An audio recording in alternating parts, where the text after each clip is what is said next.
chasing magic, life's fantastic. Did you know that if you went vegan for a whole year, you would technically save 198 animals' lives?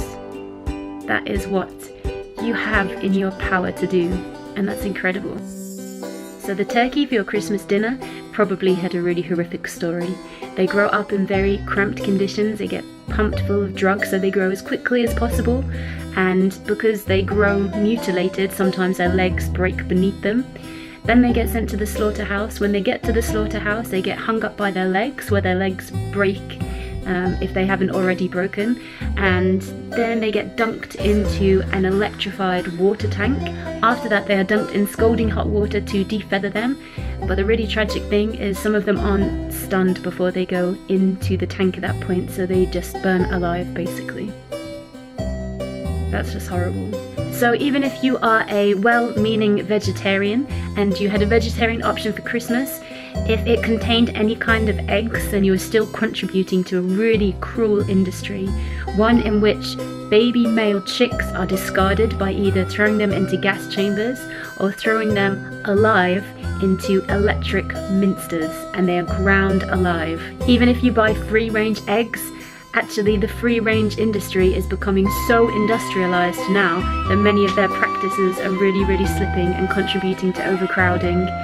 So you can't even rely on free-range eggs anymore. And who woke up on Boxing Day and had a nice bacon sandwich with a lovely smell? You have just contributed to baby cutesy wootsy little male pigs being painfully castrated without any anesthetic.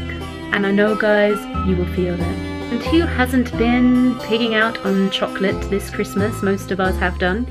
But I can tell you, if you have, then you've also contributed to a frightfully cruel industry where dairy cows are kept in a constant state of pregnancy. As soon as they have their children, they're taken away from them, when cows are very much like us and they like to bond with their children. So the mothers are very upset. The cows get taken away. The male cows go and get shot in the head pretty much straight away. The cows, once they've given birth, they are given hardly any time to recover, and then they're artificially inseminated to get pregnant again. And that is just so that they keep producing milk. So I hope the Queen watches this and she can think twice before she goes to add a little drop of milk into her tea. I know it's really uncomfortable to hear these things, and no one wants to hear them.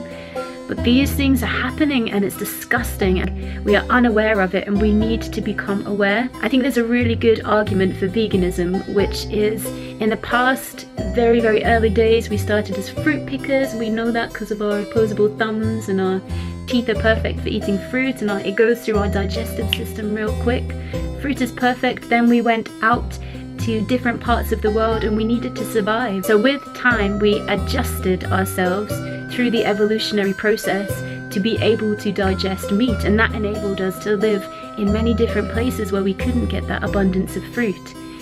And so that was necessary for our survival at that point. But now we are living in a world that is filled with so many people, and there is no way that we can sustain all these people on the planet whilst eating meat, because it takes up so much land to put the cows on, and it takes up so much CO2 emissions that they fart out in the whole manufacturing of the process, whereas that field could be used to feed so many more people on a vegan diet. And so again, we are faced, for the benefit and for the survival of our species, we need to make a change to a plant-based diet. So this January, if you can't stick to your diet and to healthful living for your own sake, then please consider this bigger picture and try doing it for the sake of the animals, for the sake of future generations, as well as for the sake of yourself. The best place to do this is to sign up for Veganuary, and Veganuary is a challenge, veganuary.com, where people are signing up to just go vegan for 1 month. If you sign up for Veganuary, then I will offer you one-to-one support sessions, email guidance. I will offer you my ebook, which I have written, which gives you all kinds of vegan facts on health, nutrition, animal welfare, all the stuff that you might need to revisit to keep you motivated in the temptation times. I will also be giving you reading lists and documentaries to watch again to get you more educated. It's only for a month, but I really hope that people will continue with this lifestyle. Did you know that if you went vegan for a whole year, you would technically save 198 animals' lives? That is what you have in your power to do, and that's incredible. And that's only the animals' lives. That hasn't even touched on the amount of carbon emissions that you would be saving this planet. We've had such a warm Christmas in the UK this year. We really need to be thinking seriously about global warming and what we can do to reverse that.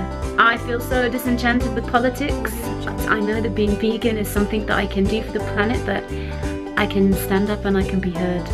Even if it's a silent hearing, I'm making my mark. So please, if you would like to volunteer, then message me or leave your comments in the box below, and I will get back to you, and I'll be really glad to have you on board. It is my New Year's wish to make as many people go vegan as possible, because I really honestly do think that this is how we are going to save the world. Okay. Heal the world, make it a better place for you and for me and the entire human race. There are animals dying, care enough for the living. Make a better place for you and for me. Okay, thank you very much for listening. I know it's been hard and I really appreciate it.